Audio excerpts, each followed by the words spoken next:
Hello hockey fans and welcome back to another video. Each season, every NHL team has a single goal in mind: win the Stanley Cup. And while some teams are more likely to win it than others, every decision that is made by all 32 franchises is done so in pursuit of this goal. Now, one strategy teams can use in order to improve their odds of success is acquiring players who have already won a championship and who know exactly what it takes to go all the way. However, since they have Stanley Cup champion written on their resume, these players don't come cheap, especially if they are unrestricted free agents and teams are forced to enter a bidding war in order to acquire their services. Now, due to the high demand for former Cup winners and the title's sizable price tag, this increased salary is often referred to as the championship tax, as even depth players will find themselves making far more money than their role or their skill level is typically worth, thanks to them lifting the cup in recent years. For example, Blake Coleman and Barclay Goodrow each signed 6-year contracts worth well over $20 million this past offseason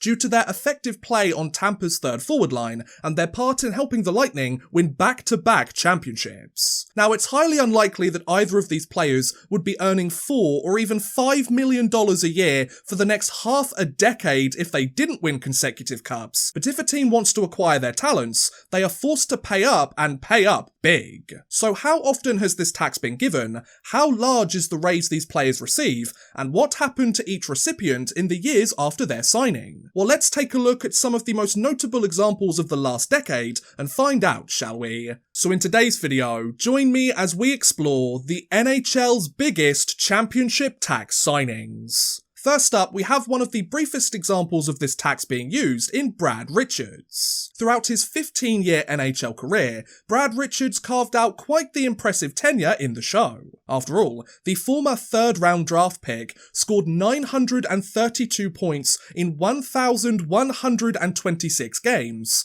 earned several individual awards, including the 2004 Conn Smythe, and won a pair of championships for his efforts. Sounds pretty good to me, folks. Speaking of his cup wins, after his contract was bought out by the New York Rangers in the summer of 2014, Richards would take his talents to the Windy City, as he signed a one-year deal worth $2 million with the Chicago Blackhawks on July 1st. From there, Richards' 37 points in 76 regular season games and his 14 points in 23 playoff games would help Chicago go all the way, as the Blackhawks clinched the 2015 Stanley Cup. Since he had played an integral role in Chicago's Cup win, and since his contract with the team had come to an end, the 35-year-old forward would receive a pretty sizable raise for the following season. On July 1st, 2015, Richards signed a one-year contract with the Detroit Red Wings, and while the deal held a cap hit of $3 million, performance bonuses brought the average annual value up to $4 million instead. So thanks to his recent championship win, Richards had increased his earnings by a notable amount and could earn up to double his salary compared to the year prior. Such is the price for adding a recent cup winner to your roster, folks. So what happened to Richards after he signed this deal? Well, unfortunately for the Red Wings, the forward was unable to bring his new side the same level of success. Though his 28 points in 68 games during the 15-16 season would be enough to help Detroit reach the playoffs for the 25th consecutive year, Richards would score a single goal in 5 postseason games, as the Red Wings were eliminated in the first round. As a result, Richards missed out on both the performance bonuses in his contract, since he would have made $250,000 if Detroit had made it past the first round, as well as $750,000 if the Red Wings had made it to the conference finals. This meant that Richards earned $3 million during his year with Detroit instead of the $4 million that could be expected, which might not seem like much of a raise compared to his year with Chicago, but he still made 50% more than he did the year prior, so Detroit did still pay a championship tax, albeit a minimal one. Oh, and Richards retired from the league shortly after the season came to an end, just in case you were wondering what happened to him after his year in Detroit. Next up, we have one of the most confusing contracts in this video, which belongs to Jay Beagle. During his 14-year NHL career, Jay Beagle has been known more for his defensive play than his goal scoring. After all, the undrafted forward has potted 144 points in 646 NHL games, has racked up 250 penalty minutes, and has registered a -28 rating during that span. So he's not exactly the most decorated player, folks? Despite these mediocre numbers, Beagle's name is written on the greatest trophy in the sport. Thanks to his 22 points in 79 games during the 17-18 season, as well as his 8 points in 23 playoff games that same year, Beagle would help Washington clinch the 2018 Stanley Cup. Sure, he may not have been the most vital player to that championship run, but he still won the championship all the same, you know? Having helped the Capitals lift their first cup in franchise history, and having played well in his depth role for the team, Beagle entered free agency once his contract with Washington had expired. Thanks to his newly acquired title of Cup Champion, the forward would secure quite the payday, as on July 1st, 2018, Beagle signed a 4-year, $12 million contract with the Vancouver Canucks, worth an average annual value of $3 million a season. Given that Beagle had never earned more than $1.75 million a year during each of his prior 4 contracts, Vancouver had paid him nearly double his previous salary in order to acquire his services. Now that's a championship tax, folks. So, how has this deal panned out in the years that have followed? Not very well, actually. Not very well at all. Though he would spend the next 3 years with Vancouver, Beagle would score just 26 points in 142 regular season games, rack up 64 penalty minutes, and register a -19 rating during that span, which isn't exactly what you want from a player earning $3 million a year, Stanley Cup or not. Oh, and Vancouver made the playoffs just once during that span, and they didn't make it past the first round during their lone run, so it's not as if Beagle could put his playoff experience to good use either. Having potted 5 points in 30 games during the 2021 season, and with 1 year left on his contract, Vancouver somehow traded Beagle to the Arizona Coyotes for the current 21-22 season, where he scored just 2 points, racked up 27 penalty minutes, and registered a -20 rating in only 33 regular season games. Given that his contract is up at the conclusion of the year, and given that he is currently 36 years old, it's highly likely that Beagle's NHL career is all but over at this point, and though he clearly hasn't lived up to his contract, you can't really fault him for signing the deal, can you? I mean, I wouldn't have turned down $12 million as a depth player, would you? Moving on, we have Ron Hainsey. Now, Ron Hainsey's NHL career didn't feature much postseason action, but his first trip to the playoffs sure was a successful one. After all, the 13th overall pick of the 2000 draft played parts of 17 seasons in the show, where he scored 311 points in 1,132 games. Not bad for a blue liner known more for his defensive play, right guys? After starting the 16-17 season with the Carolina Hurricanes, and after scoring 13 points in 56 games with the team, Hainsey would be traded to the Pittsburgh Penguins just before the 2017 trade deadline. From there, the 36-year-old would set a new league record for the most games played before making his playoff debut, as he suited up in his first postseason contest after playing 906 regular season games. That's a lot of hockey, folks. Not only would he finally get to compete for the Cup, Hainsey would end up going all the way, as his 8 points in 25 playoff games would help Pittsburgh clinch the 2017 Stanley Cup. Hey, it may have taken him 15 years to finally get his hands on the trophy, but I can imagine that it was well worth the wait. Once his contract had expired, and having helped Pittsburgh lift their second championship in as many years, Hainsey's hard work would pay off, as on July 1st, 2017, he signed a 2-year, $6 million contract with the Toronto Maple Leafs, worth an average annual value of $3 million a season. Considering he was in his mid-30s at the time of this deal, and considering that his yearly salary hadn't been more than $2.8 million since 2013, it was a minimal raise, but a raise nonetheless. Had he earned a higher yearly salary earlier in his career? Yes. Was this a clear example of a championship tax? Probably not, but I'm putting it in this video anyway, so deal with it, folks. Now, Hainsey might be one of the only players in this video to actually live up to his contract post-championship. After all, the aging defenseman would spend the next 2 years with the Leafs, play almost every single game with the team during that span, and score 23 points in either season, his highest single-season production since the 09-10 season nearly a decade ago. While this performance would help Hainsey return to the playoffs and continue to add to his postseason numbers, Toronto would fail to make it out of the first round in either year, because of course they couldn't, it was Toronto. Following his tenure with the Leafs, Hainsey would spend the 2019-20 season with the Ottawa Senators, before retiring from the sport at the end of the year.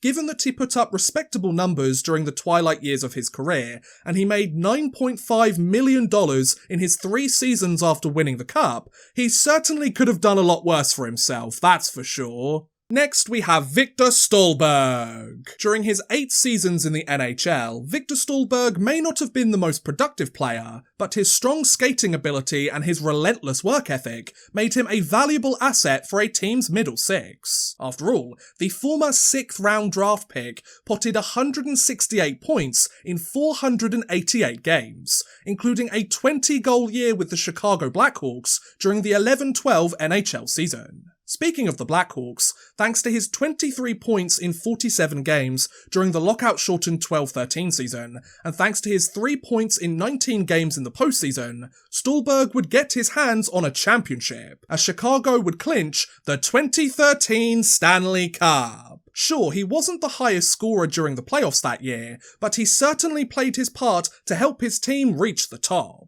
Having gotten his hands on the cup, and with his contract expiring shortly after, Stalberg would cash in on his recent success, as on July 5th, 2013, he signed a 4-year, $12 million contract with the Nashville Predators, worth an average annual value of $3 million a season. Given that Stalberg had scored 25 points in a season just once at the time, and given that the forward would never earn more than $1.5 million a year at any other point in his NHL career, Nashville paid a championship tax and then some. So, did this deal work out for both the player and the organisation in the long run? Absolutely not. After spending the next 2 seasons with Nashville, and after scoring 30 points in 100 games with the team, the Predators would buy out the final 2 years of Stalberg's deal on June 30th, 2015. From there, the Swedish forward would spend the next 2 seasons split between 3 different NHL teams, and score 36 points in 150 games, before taking his talents overseas and spending the rest of his career in Europe. Considering that Stalberg would make it further into the playoffs with the Ottawa Senators than he ever would with Nashville, and considering that the Predators were still paying him over $1 million a year during that run with Ottawa, this deal really didn't work out for Nashville, did it? Such is the risk you take when signing a depth player on a cup-winning team. Moving on, we have Nick Bonino. Now, Bonino may have taken a while to reach his potential, but he has carved out quite the career in the NHL. After all, the former 6th round draft pick has spent parts of 13 seasons in the show, where he has scored 334 points in 761 games for his efforts. Sounds like a successful tenure to me, folks. After being traded to the Pittsburgh Penguins on July 28, 2015, Bonino would spend the next 2 years with the Penguins organisation, and though he would register 66 points in 143 regular season games during this span, he would soon make a name for himself in the playoffs. Thanks to potting 25 points in 45 postseason games, including 18 in 24 during the 2016 playoffs as a member of the HBK line, Bonino would help Pittsburgh go back-to-back, as the Penguins won both the 2016 and the 2017 Stanley Cup. Well, he certainly could have done a lot worse for himself, couldn't he? Having potted 7 points in 21 games during the 2017 playoffs, and having just lifted his 2nd championship in as many years, Bonino had earned himself quite the payday. On July 1st, 2017, Bonino signed a 4-year, $16.4 million contract with the Nashville Predators, worth an average annual value of $4.1 million a season. Given that Bonino has never earned more than $2 million a year at any other point in his NHL career, Nashville really wanted to pay him a hefty championship tax, huh? I mean, the team increased his salary by well over double. What is it with the Predators and overpaying for cup champions in free agency? While this contract wouldn't be a complete disaster for Nashville like Viktor Stalberg's was, it wasn't exactly great either. After spending the next 3 years with the Predators and after potting 95 points in 219 games, Bonino would be traded to the Minnesota Wild and play the final year of his deal with the team. From there, Bonino signed a 2-year contract with the San Jose Sharks on July 28, 2021, rejoining the organisation that had originally drafted him 14 years prior.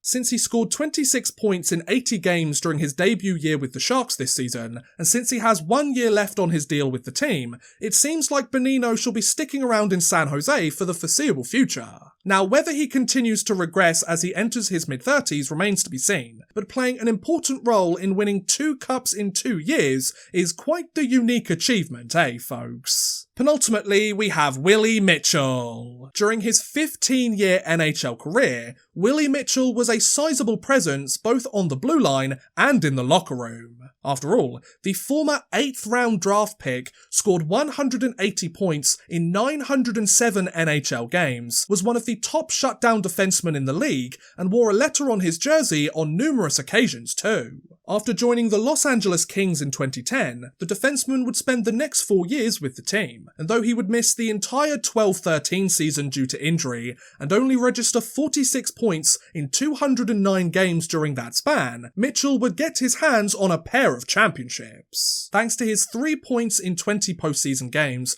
and his 4 points in 18 playoff games a few years later, Mitchell would help LA clinch both the 2012 and the 2014 Stanley Cup. Not bad for a guy who missed the entire season between these 2 wins, folks? Once the 2014 postseason had concluded, and having just lifted his 2nd cup in 3 years, Mitchell would cash in on his recent success. On July 1st, 2014, Mitchell signed a 2-year, $8.5 million contract with the Florida Panthers, worth an average annual value of $4.25 million a season. Considering that Mitchell was 34 years old at the time of this signing, and considering that he had earned exactly $3.5 million a year in each of his prior 3 contracts, Florida really wanted to pay a sizable championship tax in order to acquire a player entering the twilight years of his career, folks? And how did this deal turn out? Well, it could have been better, and it could have been worse, Though Mitchell would be named captain of the Panthers roster before his debut with the team,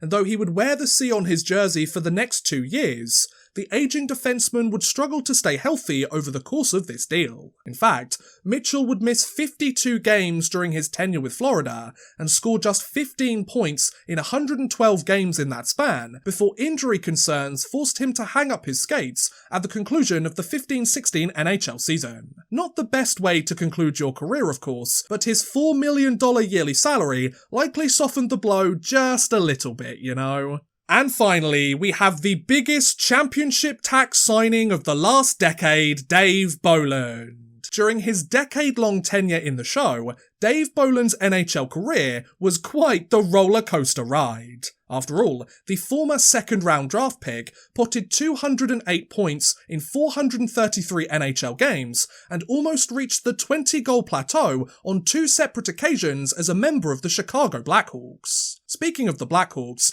Bolland would develop into an effective middle 6 forward during his tenure with the organisation and play an important role in helping the team win a pair of championships too. Thanks to his 16 points in 22 games during the 2010 playoffs, as well as his 6 points in 18 games during the 2013 postseason, Bolland would get his hands on a pair of championships, as he helped Chicago lift 2 Stanley Cups over a 4-year span. Sure, he may not have been the most vital player to either of those runs, but he certainly could have done a lot worse for himself, right guys? After spending the 13-14 season with the Toronto Maple Leafs and after scoring 12 points in 23 games with the team, Bolland would enter free agency and promptly secure the contract of his career. On July 1st, 2014, Bolland signed a 5-year, $27.5 million contract with the Florida Panthers, worth an average annual value of $5.5 million a season. Considering that Bolland had never made more than $3.4 million a year before this deal was signed,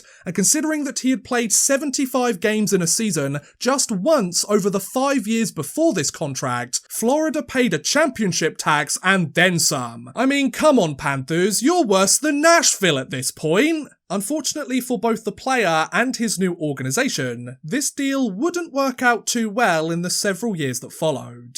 Though he would spend the next 2 seasons on the Panthers roster, and though he would score 28 points in 88 games with the team, severe injuries to his back and ankle meant that Bolland was placed on the long-term injured reserve list, and he was forced to unofficially retire from the league since he can no longer be deemed fit to play. Such an unfortunate and premature end to an impressive NHL career, but here's hoping that his 2 Stanley Cup rings and his $16.5 million remaining salary have made it all worthwhile for him in the long run. So if the 7 examples in this video have taught us anything, and if there's a moral to be taken from this whole ordeal, it is probably this. While cup-winning experience can be invaluable to a team's postseason success, and while former champions shouldn't come cheap, be careful whose services you acquire and how much you pay in order to do so. After all, these choices could come back to bite you a lot sooner than you think.